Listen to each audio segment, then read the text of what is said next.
Welcome to an Achieving Science video. Within this video we are going to look at stopping distances. Therefore, if you're travelling in a vehicle, what affects the time it takes you to stop? Let's have a look at this in a bit more detail. Well, first of all, you need to spot the hazard.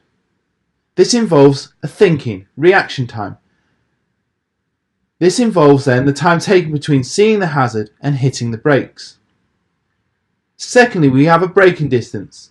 This is the time taken between applying the brakes and the car stopping. Let's now have a closer look at thinking distance and what it is affected by. Well, the distance you travel while thinking is affected by, first of all, how fast you are travelling, as the faster you are travelling, the further you will travel. It is also affected by how dopey you are. This can be a result of being tired, under the influence of drugs, old age, and/or a careless attitude, with a typical range of between 0.4 and 0.9 seconds. Next, we have braking distance. Braking distance can be affected by a number of factors. Again, how fast you are going, as the faster you are travelling, the further you will travel. It can be affected by how heavily loaded you are. With the same brakes, a heavily laden vehicle takes longer to stop. It can be affected by how good your brakes are, as you must keep them well maintained. It is dependent upon how good the grip is with the road.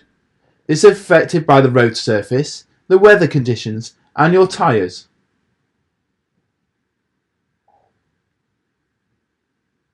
Other factors then include, because you need to remember that stopping distance is also affected by bad visibility, i.e. fog, bright oncoming lights, heavy rain, snow, etc.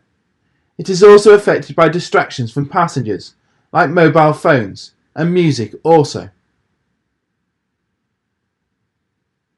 Stopping distance then is calculated via your thinking distance plus your braking distance.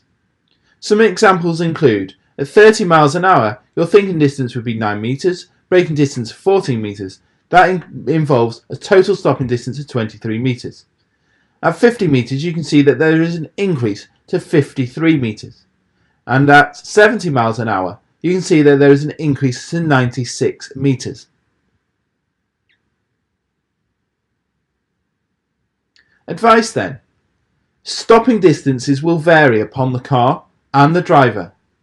You should always therefore leave enough of a gap between you and the car in front to avoid a collision.